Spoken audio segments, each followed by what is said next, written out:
Welcome to another episode of Behind the Business presented by Gore Mutual. I'm your host, Ian McLean, President and CEO of the Greater Kitchener-Waterloo Chamber of Commerce. This podcast is recorded on the traditional territory of the Neutral, Anishinaabe, and Haudenosaunee peoples. Each week I sit down for candid conversations where we go beyond the boardroom and behind the business to uncover the real stories of Waterloo Region's business community.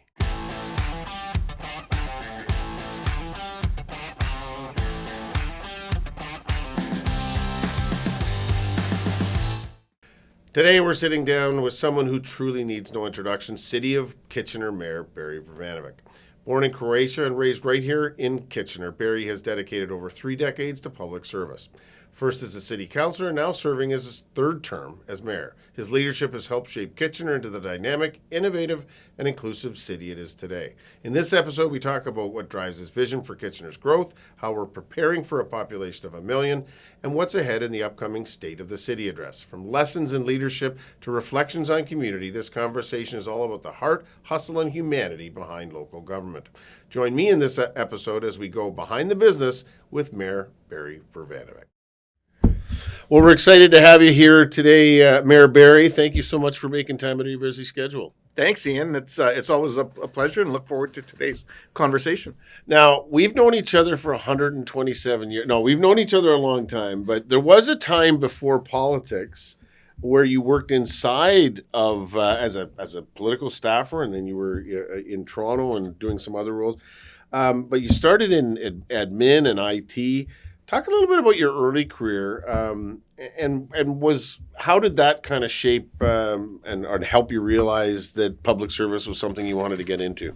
Yeah, it's interesting. I mean, when we think back to high school and then into university and ultimately starting out a career, did a range of things, right? Worked for the city, Cameron Heights Pool as a tote room clerk, Kitchener Public Library as a page, but also as private sector. Did some custodial stuff for a while. Worked at Sears and Menswear, was a Labatt's rep in university. That was the thing that we had in common. Yes. Yeah, we almost forgot about that one. And then, and worked actually during the summers in university in the clerk's department, worked on the very first municipal code in the province of Ontario. And that was through Municipal World, and worked with the city clerk and the city solicitor and so on. Fascinating work, and it continued on. I was of that generation when computers first showed up, and was the guy who kind of understood them. Really, all I did was have the skill set of saying, have you turned the power off yet? But all that ultimately led to an opportunity to join the city team. I ended up working for planning for a short period of time on the first fire station location study, which was computer modeling to determine where Kitchener's fire stations should go, and then ended up in IT for 5 years, client services, tech support, helping coordinate the move from the old city hall into the new one. And then somewhere along the line, got the political bug after having volunteered on some campaigns and said, you know what, I've always kind of been interested, and there was an opportunity there. Mayor Cordello was retiring. The ward councillor in the ward I lived in and the ward I was going to move into were running for mayor, so there was no incumbent competition, which could be a little awkward as a staff person. And I said, you know what the heck, let's give it a shot. And 31 years later, between council and mayor, here we are. Now, first of all, to break that 31 years down, because this is your 4th term? It's my 3rd term as mayor, so 20 years as a councillor and 11 years as mayor so far. You don't look that old. You're very kind. Yeah. I mean, I'm not sure that I have any less hair, maybe a little bit than when I started, but grayer hair for sure. But it still look the same after all those years. What has kept you? I mean, this podcast is about business but also leadership, right? So what has kept you motivated? And I did 7 years as a city councillor and grew up in a political family. There's got to be a motivation that keeps you going after all those years, because it is a grind. I mean, you won't say it, I will. Being in political life is not easy. It takes a lot of time and energy. What's kept you motivated all through that time? Because there must have been some down times or times when you get frustrated or just plain old tired. What has kept you motivated after all those years? I would probably say it's been 3 things, Ian. as you know, I wasn't born in Canada. I was born in what was then Yugoslavia. Today is Croatia. Came here as a 2.5-year-old, and I've always had this sense of gratitude towards the country that welcomed my family back in 1969, and public service, whether on the staff side and certainly on the elected side, has been a way to give back to the country that welcomed us and gave us an opportunity.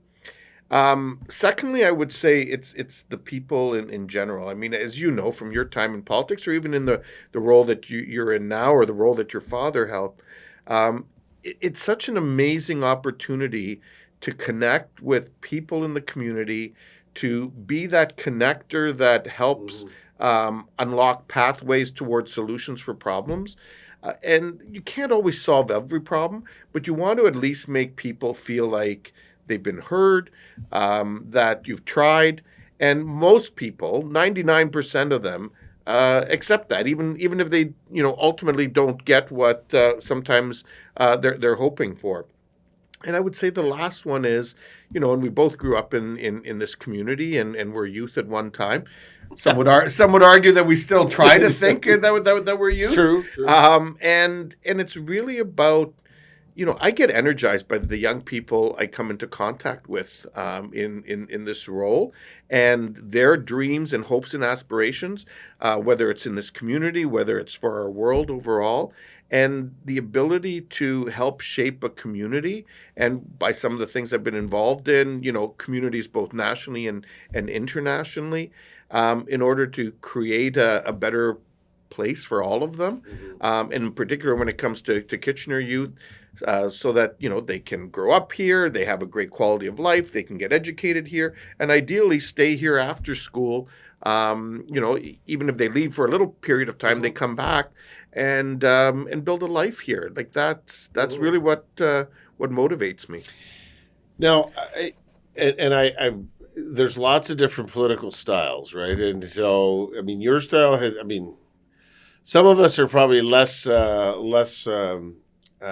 approachable or warm-hearted. You're a giant teddy bear. What are you talking about? But I mean, you look around, and it's sometimes politicians use the tough talking straight guy, or whatever. Like, there's lots of different personas that people have. One of the ones is that I've always been fascinated by is, and you've been able to have, particularly in Kitchener councils, you've been able to have a more collegial, kind of approachable, community-first approach, not only yourself, but that's filtered through, by and large, to your council. I was not necessarily part of that in Waterloo. We didn't necessarily have that in certainly my first term. It was much more combative, and we were in a very difficult time in those. But your style has been that approachable, community-first style. How did you, why that style? I mean, it was is that part of the upbringing? Is it who you modeled because you would have, if you worked for the city and you were watching and active in the community, you would have seen all kinds of different styles of leader. Absolutely. And, it's a question that I've certainly been asked before. And I think back to my life and the people who have been role models for me. And, for all of us, we think back to those teachers, for example, that influenced us, whether it's in grade school, high school, post-secondary. Certainly there were some of them, and it was really cool recently as an example. Yeah, I saw that on your film. Was it 90? He had my great 7 teacher had his 80th birthday, and I got to go there. It was actually on World Teachers Day that his birthday took place, and so it was really cool to be able to, in my role, go and thank him, but also recognize him. I think of people, for example, in my time at the city, who I got to know, partially because their kids went to grade school with me, so Mayor Cardello, whose style, I think, I'll say 2 mayors who actually influenced me. Mayor Cardello is one in terms of his connection with the people. And then Mayor Zare, who obviously influenced me in my time as a councillor. And, his approach, strategic, fiscally responsible. And I would say I've tried to take a bit of both of them. I think of people like John Sweeney, quite frankly, whose campaigns I worked on when I was in high school. And we've often talked about this. Your father actually is someone who, I often looked up to. We didn't have a lot of interaction because I was younger and not in politics yet at that time. But when I think back to the things that he did, the values that he held, and how he presented himself, those are some of the people who I would say I've looked to help inspire my own leadership.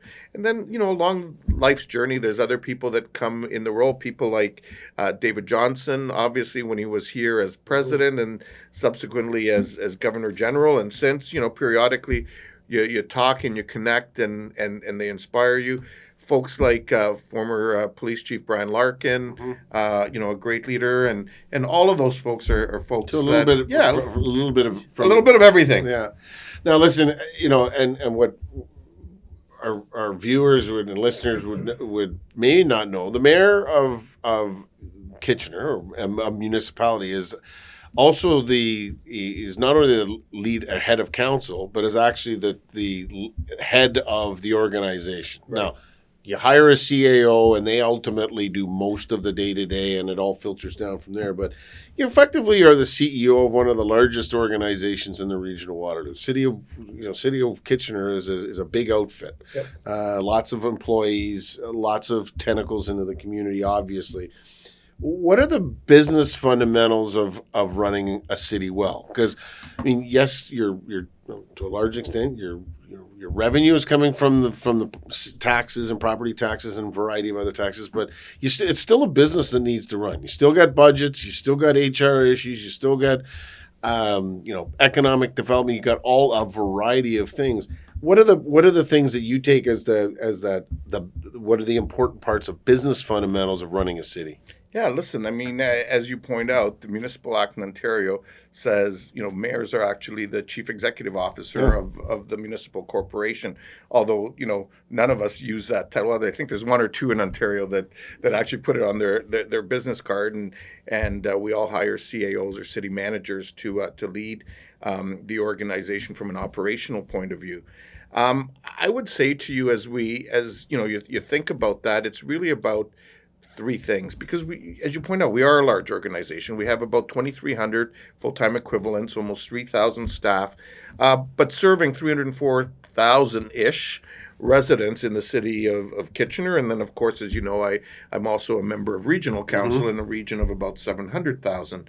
And so, but in my mayoral role, it's really thinking about the people, the systems, and the long-term vision that goes with running the city, and how we as a council work collaboratively together along with our staff team in order to address those things.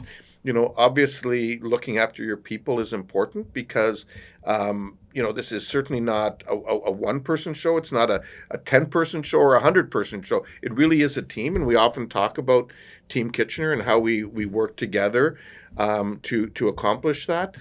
Very fortunate to have a solid corporate leadership team from a staff perspective, and a council that I publicly, and I'll do it again in my State of the City next Tuesday, that I publicly acknowledge for the sense of collaboration and partnership in terms of trying to move the priorities of the city forward. That doesn't mean we always agree on everything, but we find a way of common language, and often something that approaches consensus.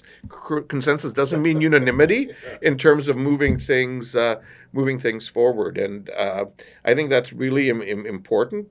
From the employment point of view, it's about attracting, retaining talent. It's about looking after them. So one of the things that was a challenge was obviously during COVID, and how we made sure we looked after our staff team while we were also looking after each other. And so it's really about working hand in hand with council, and in particular our CAO and corporate leadership team to drive that. Now, Kitchener is, and there's two parts to this. The region is growing fast. Kitchener has been seeing pretty substantial growth. I think there's been a transition. At one point, Waterloo was, insurance and sort of the financial services. Kitchener was more the manufacturing hub. That's the way it was when I was growing up. It certainly has changed. The entire region has changed. We still have advanced manufacturing, but now we've got and still have insurance and financial services, but we got a whole bunch of other stuff too. Agriculture, food processing, technology, and there's multiple strands in technology. One of the things and so I want to ask you about the evolution of Kitchener in your time as mayor. But one of the things that strikes me is, as we go into small business weeks, one of the reasons we want to talk to you about the importance of chamber members, but broadly small business being the engine of every community, not just Kitchener, but every community across the province and the country, is small business is the engine of employment. Yep. Even when we think of manufacturing and technology, many of those businesses in those that are in those spaces now are what I would say are small, maybe medium size, but ultimately, if you're not a large business, you're a small business. Right. And in Small Business Week, we say, look, 95% plus of all businesses would fall into that small and medium size, and even our chamber membership. 75% of our businesses have 50 employees or less. Yep. And that would be the same in every community across the country. So the vast majority of businesses are that small business. And I think that's changed over time. There were larger employers that employed more people years ago. So I want to, what's your, over the arc of your, not only your time here, but as an elected official, we've moved. Talk about the transition in the economy and the types of jobs, because I think it lends itself to the demographic we have here of young people and technology and sort of the future of the economy. But it's also changed the shape of Kitchener as a city. 100%. And I go back to your initial reflection of, how each of our cities, the one that you were, part of as a council member and the one that I've been part of have changed. And I think one of the strengths of our region has been that we've, always diversified. We've had strong growth in all sectors, at different points in time, because as the economy goes through fluctuations, typically not all sectors are affected in the same way at the same time. And so the fact that, we're about 20% manufacturing still, 20% tech and innovation, a large percentage around that same number, maybe a little less in terms of financial services and insurance and so on, and then a smattering of the other things has always helped us. I think we've always proved ourselves, in particular in Kitchener's case, of being resilient, because as that manufacturing sector moved elsewhere, whether it was to Mexico, whether it was to overseas, whether it was to the United States, we needed to reinvent ourselves. And as you know, we've had a history of investing in that and being part of that equation. So I think, under Mayor Zaire, the initial $110 million Economic Development Investment Fund, it led to the attraction of University of Waterloo and School of Pharmacy. It led to investments in Communitech. It led to the new library, supports for small businesses, and so on.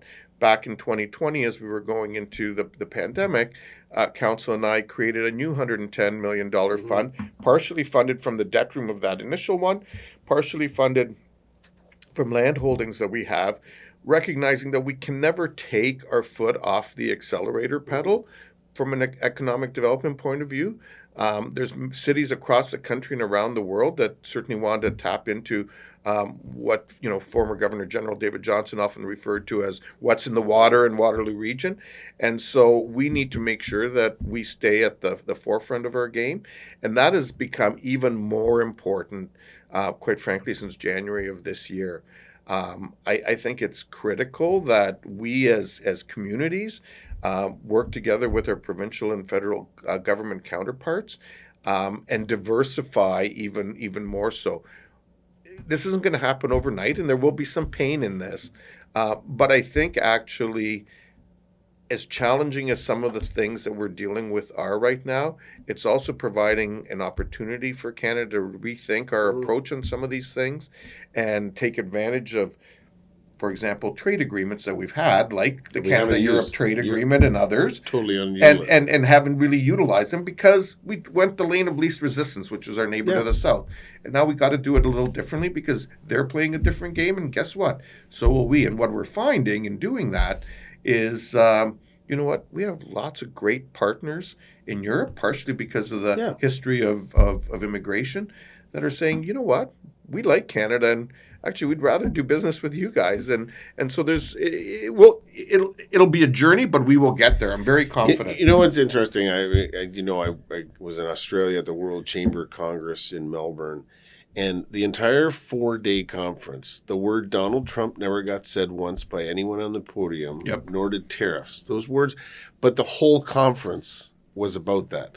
The relationships of saying, how can you do business? And so when I was talking to Europeans or Australians or New Zealanders or South Koreans that were there, they're all looking for, for those new markets. So I do think it is one of our strengths.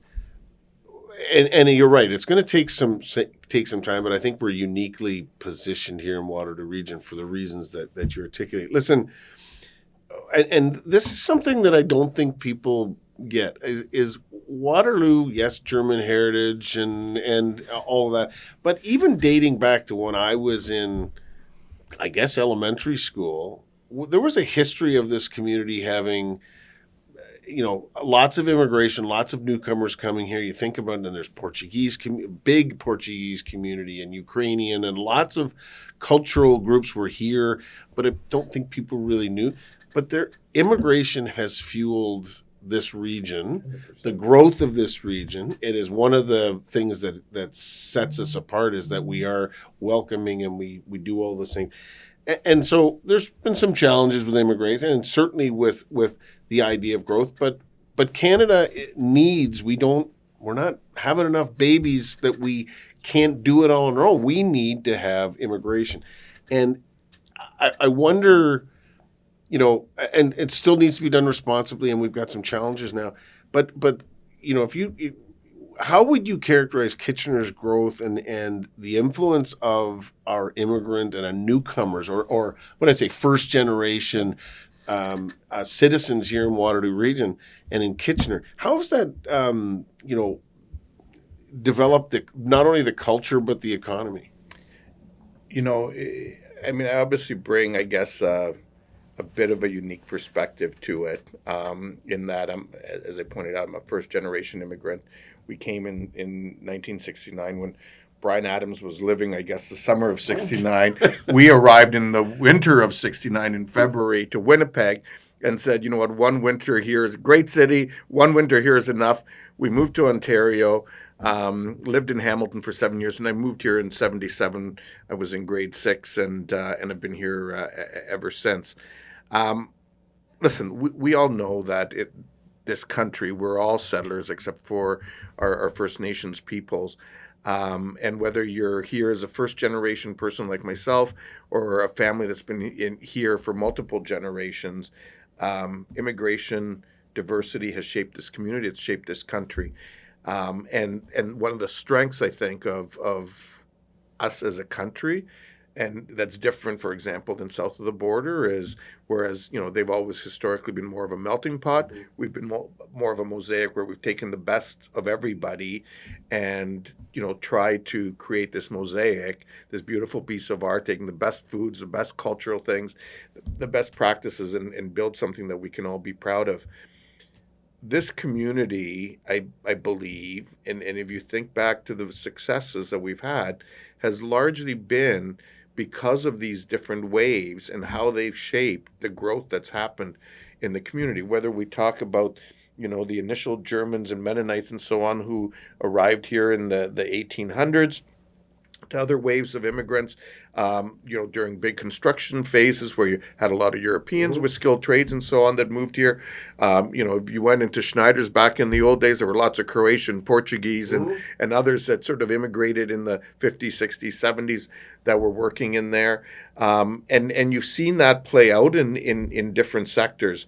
And I think it's done a couple of things. It's shaped how we've moved forward as a community.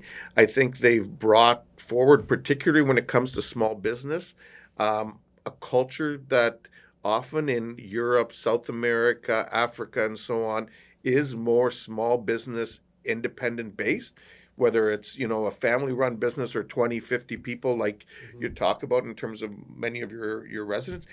And I think that's helped drive some of the startup culture, for example, that exists here as well. And certainly, I'd be remiss if I didn't acknowledge the role that University of Waterloo, Wilfrid Laurier, and Conestoga College have played in creating that culture.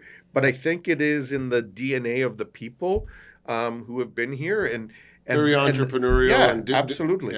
And that's really helped shape, I think, the kinds of things we've seen come out of this community, and really helped us develop into the kind of place where people want to live, work, and play going forward. Well, now that I know that you lived in Winnipeg in the winter of 1969, guess where I lived in the winter of 1969? Not Winnipeg. Winnipeg. Come on! My dad was executive director of the Manitoba Bicentennial. We lived there from 1969 to 1970 before we moved here in 1971. I can't believe that. And we worked at Labatt's together. This is getting crazy. Yeah. We've known each other for how long? I never knew that. Yeah. Well, 35 years we've known each other. Listen, the economy is fast changing, and we've been through a lot as a region. You've both been around when the downturn in some of the auto parts manufacturers, rubber, BF Goodrich and other things shut down. But it was always replaced, and we still have manufacturing. And I think I'll say it again, 20% of our local economy is advanced manufacturing. 20% of our employment is advanced manufacturing and the supply chain. So making stuff is pretty important to Waterloo Region. And then we layer in the technology that's coming and the innovation that's coming and all of those other things. It very much, I always say to my council or chamber colleagues, Waterloo Region is much more like a Toronto or a Vancouver, because we've got multiple business sectors that most communities don't have. But it's fast changing. There's lots of change coming. And so staying competitive is key. And I think about this more from an economic development. Tony Lamenti and his gang have done a great job of bringing foreign direct investment in, so people to invest in Waterloo Region, but also helping the businesses that are here grow and get bigger and expand. What do you think that Kitchener needs to do specifically to focus on,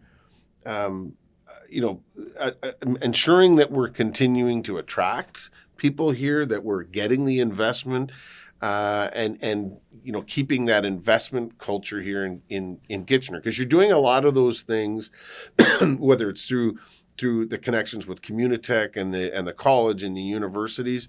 But what are the things? How do we keep that going, and what are the things we need to do? So listen, I think one of the strengths that we've had historically, and this is another debate for another day, but has been the fact that, we're a region that's made up of different sized communities that give people quality of life choices and options. And each of those size communities also tend to attract different kinds of businesses into the area. For Kitchener specifically, we've always had to kind of reinvent ourselves from the beginning. I go back in a little lesson in Latin, right? I mean, what's the Latin slogan that's on Kitchener's crest? Ex industria prosperitas, through industry prosperity. Ooh. And I think that very much to this day, we started as a village in 1854. To this day, I think that Latin saying still applies in terms of who we are, what we do, what we create, how the community continues to evolve. And so our strength really has come from our ability to adapt, to lead, to stay competitive, to focus on inclusive growth, always making investments for the future in things like infrastructure and in facilities, whether it was when the auditorium was built after the Second World War, whether it was the Center in the Square when it was built in the 80s, or whether it's, the new Cowan Recreation Center that we're in the midst of building in Southwest Kitchener right now. All of those things have helped create the kind of community that companies want to be in, because they know that will help them attract the kind of talent that they need to be successful in terms of living, working, and playing. I remember when Google opened their first building, and former Prime Minister Trudeau was there, and you talked to people, and part of the strength there was you had people working at Google, some who, wanted to get on the LRT and go home to their condo, in either, farther down in Kitchener, up in Waterloo. You had others who wanted to live in the suburbs because they wanted a little more land. They had a young family. They wanted a backyard to be able to play with. And others who, wanted a hobby farm and be able to do that. And yes, there were some that, wanted to commute back and forth to Toronto. And that's a project we continue to work on to this day in terms of improving those links on the Toronto-Waterloo Region Innovation Corridor. Listen, first of all, I want to give you kudos for your Latin. I failed Latin in grade 10, so I'm giving you full kudos that you can still speak it. And I think you're right. One of the strengths that underlines all of this is, as much as investments in infrastructure, talent fuels the economy, and we are positioned as a place that people want to come to. The Behind the Business podcast is made possible through the support of our title sponsor, Gore Mutual. Proudly Canadian, Gore Mutual has stayed true to one purpose for more than 185 years: insurance that does good. It's the reason they exist. They believe that when we focus on being good, doing good, and spreading good, we all thrive together. We're grateful for their continued commitment to our local communities and the positive impact they make every day. For more information, visit goremutual.ca.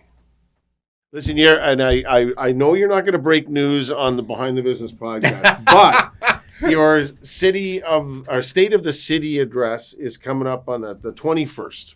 And so without giving away the full story, what are some of the themes or ideas that are going to be most on top of your mind, or that you're excited to share with respect to Kitchener this year?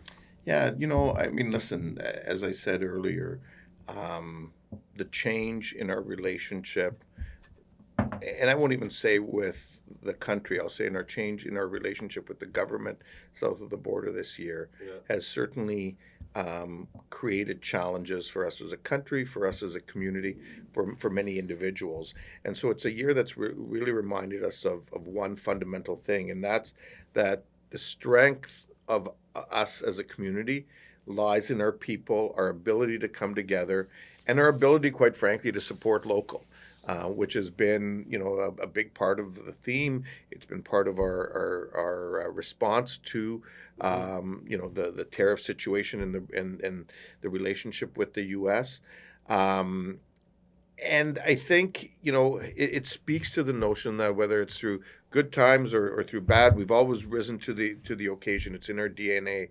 And so the speech will really focus on this support local piece, on, how we've already built a strong foundation, how we have a diverse economy, a robust infrastructure, but there are things that we also need to double down on in terms of investment at this time. And we're even hearing that from other orders of government as they grapple with what are those strategic investments that they need to make, not unlike the recession of 2008, when the federal government worked with local governments on large-scale infrastructure projects, because that was going to have the biggest impact for the federal government in terms of turning the economy around.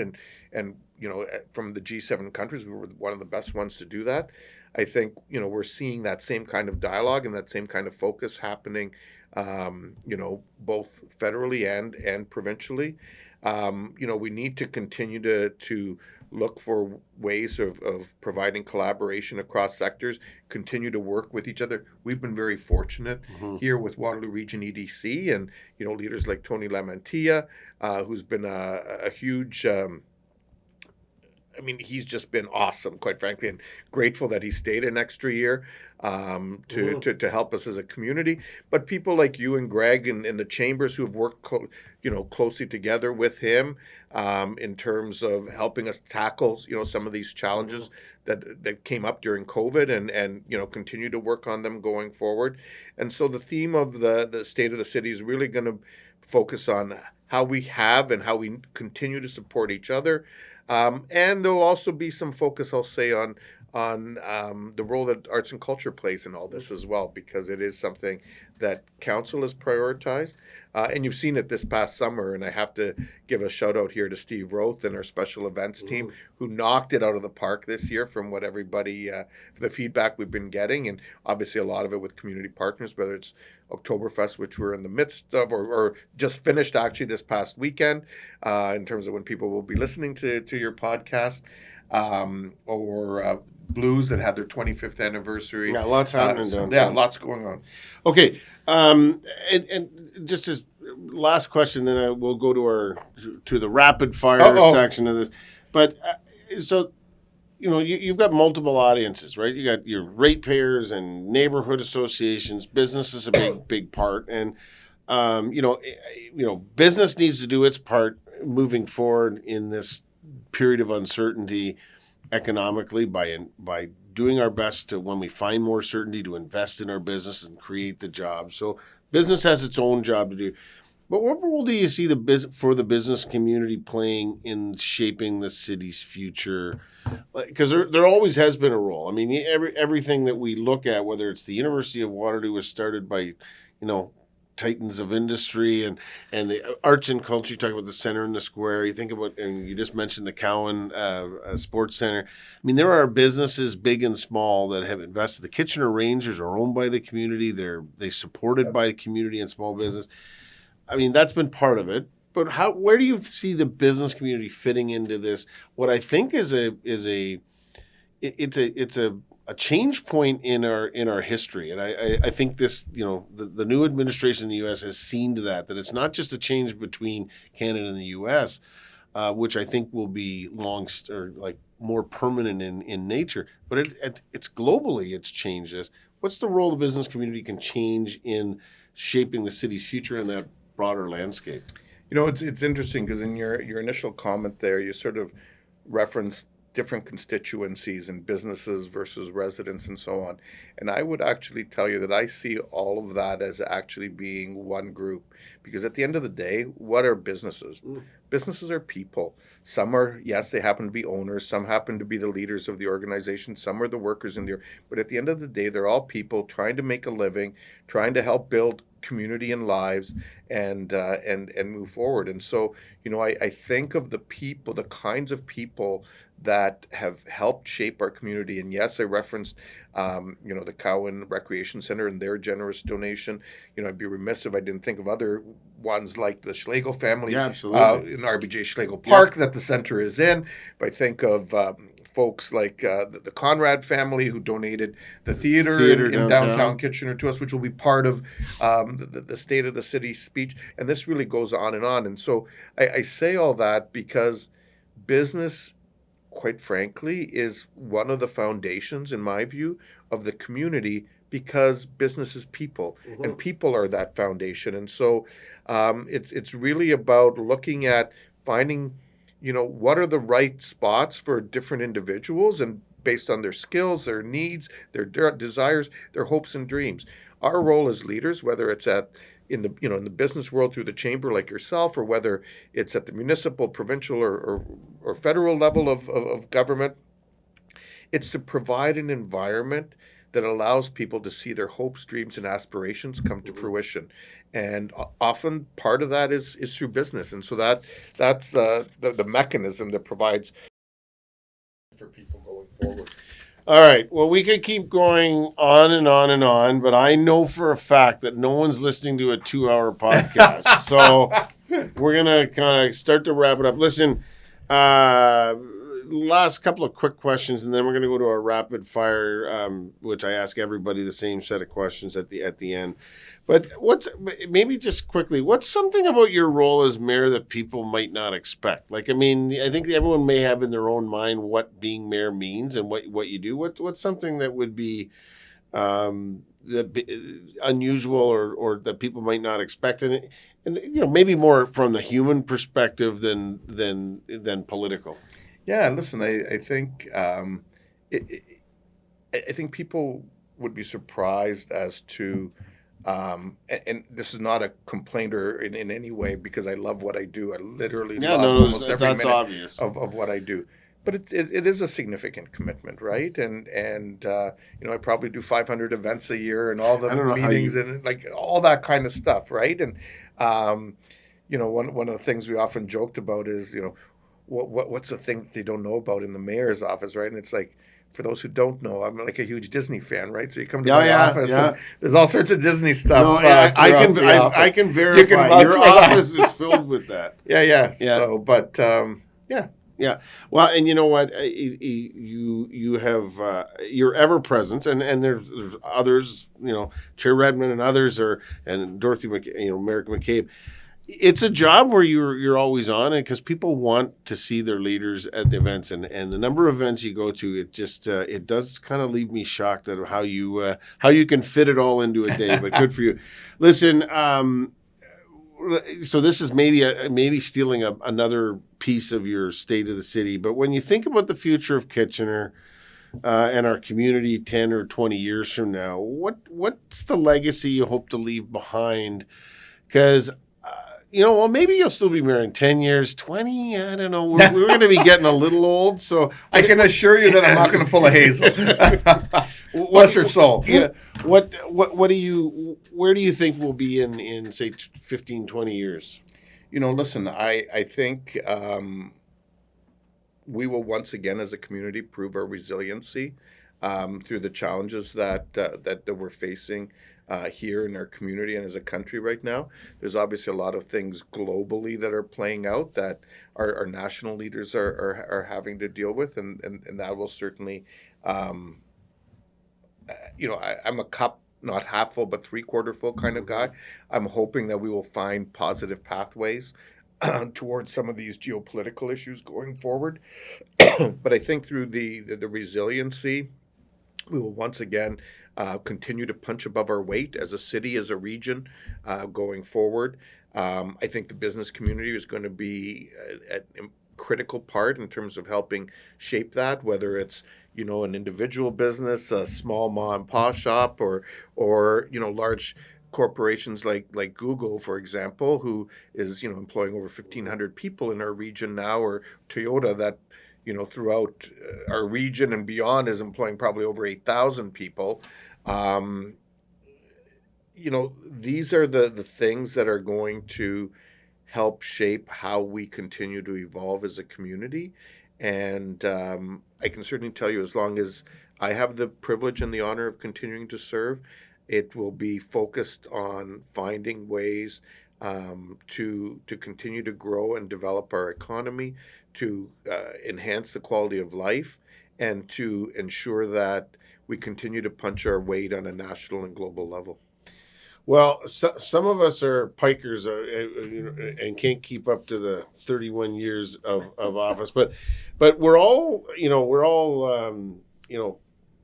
players at different stages along the way. Your influence will be felt for years because you've been doing it for so long, and kudos to you for continuing on. You're like the Energizer Bunny. Like I it makes me tired sometimes when I see your social media posts and say, "Oh my God, how many events did he go to today?" But good for you.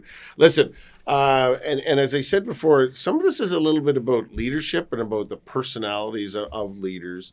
And we always ask this same set of questions because it's always fascinating to see how leaders respond to them. you could go back and tell your younger self something, what would it be? Listen, always maintain your integrity, be authentic, respect people, and treat them the way you would want to be treated. You do those three things, no matter what you do in life, whether it's personal relationships, professional relationships, that will put you on a highway to success going forward. Okay, and those are excellent. Actually, I can make notes of those and come back to those in the next stage of my life. I'll throw in a live, love, laugh because I think that's important too. Who or what inspires you most? That's listen. That's a good question, and you know, I talked about some of those individuals along the way. I'd be remiss if I didn't reference, you know, obviously our parents, but in particular my late mom who passed away last year. I mean, she grew up in a country when the communists arrived in World War II, and it wasn't a pretty time in the former Yugoslavia then. And I'll never forget the day I announced that I was going to be running for mayor, and Jeff Hicks interviewed her while I was in the green room getting ready to do my speech that I was announcing that I was running, and then afterwards he asked the question. He because of that interview, he said, "Well, your mother described herself as a revolutionary in my interview with her earlier. Is that the kind of mayor you're going to be?" And like I'm dumbfounded, thinking like, how the heck do I respond to this? I said, number one, I said, if you're going to bring a parent to something like this, give them media training first. But secondly, you know what? I'll just say the apple doesn't fall far from the tree. And she always instilled certain core values, like the ones I talked about a moment ago, that I think have served me well as a human being. If you weren't in your current career, what would you be doing? What would you be doing instead of being mayor? I mean, I will take as gospel that you love your job and you wouldn't want to do anything else. Yeah. But if you weren't doing that, what would you do? So, you know what? I mean, I likely would have continued in IT because that's where I was, and that was, you know, a path to success back in the day when you and I were younger. Knowing what I do now and some of the volunteer work I've done globally, I love international development work. And, you know, someday when I'm older and retired, that's something maybe I hope to do a little bit more of. Are you, and this is always, are you, other than Behind the Business Oh, podcast, that was going to be my answer. No, you can't use that one. Are you reading a book, or what podcast do you listen to? I do like the Hurly Burly, which is for all of us that are political hacks on throughout the political spectrum. It's always a good place to go. Lately, I haven't been doing a whole lot of reading because by the time I get home at night, you're done reading all your city and your regional reports and stuff. There's not a whole lot of time. I did. I mean, it's a while back now. But one of the awesome ones was that whole Tuesdays with Maury series, which was fantastic. Yeah, well, I'm with you. I mean, by the time you get through newspapers and reading reports of various things, I try to read, but the only time I really read is when I'm on vacation. It's when I kind of really tune out. But so the Hurly Burly is a great podcast for those that want to get their dose of politics. And this is going to. You're going to get me in trouble. I know I'm going to get you in trouble. You are going to. I'm going to give you a political answer. It's the same question for everyone. What's your favorite local business here in, I'll say Kitchener, Waterloo region, but in Kitchener? What's your favorite business? Is all of the above one of the options? Well, we'll skip all of the above, but like, what's your favorite restaurant or? Listen, I do have an appreciation for things that are locally owned, whether it's a small mom and pop shop, you know, coffee shop, restaurant, or those that are sort of local chains, but not sort of the national or international chains. You know, I do like to start my days many mornings at Matter of Taste, and I raise them only in the dangerous world of raising anyone, because earlier this morning, Minister Gregor Robertson, who's in town today, I guess finished his CBC interview and went next door, and I saw him in there, and I gave him a shout out. I joined him for an announcement this morning and gave him a shout out because I think that's also spoke to his values, which is locally owned, downtown, sustainable, small businesses. Okay, and for our listeners, you don't have to work hard to find where you are, but if they wanted to get in touch with you or learn more about the city of Kitchener, what you're doing, the work that you're doing, how do people find you? www.kitchener.ca in terms of my city work. If you want to learn about sort of some things nationally with cities, www.fcm.ca, or globally, www.uclg.org. On Twitter or X, I guess, at Berry Online. Email mayor@kitchener.ca. I'd love to hear from you. And you'll always catch him on his social media, and you're very active on that. Listen, we could have gone on forever, but thank you. I know how busy your schedule is. Thanks for making some time and talking about the importance of the community broadly, but also the role the business plays as we go into Small Business Week and the importance of individuals and business and in Kitchener and beyond. So thanks for spending time with us. Oh, and thank you, Ian, because you know what? This kind of thing is so important in this changing environment of media and how people take in information. Podcasts have become an important way, particularly of getting local news, and you doing this with local leaders is a big part of it. And I know it takes a commitment, so thank you for doing that. Joining us for another episode of Behind the Business, proudly presented by Gore Mutual, insurance that does good. New episodes drop every Thursday, so be sure to tune in next week. You can also visit greaterkwchamber.com to catch up on past episodes anytime. We'll see you next time as we continue to go Behind the Business.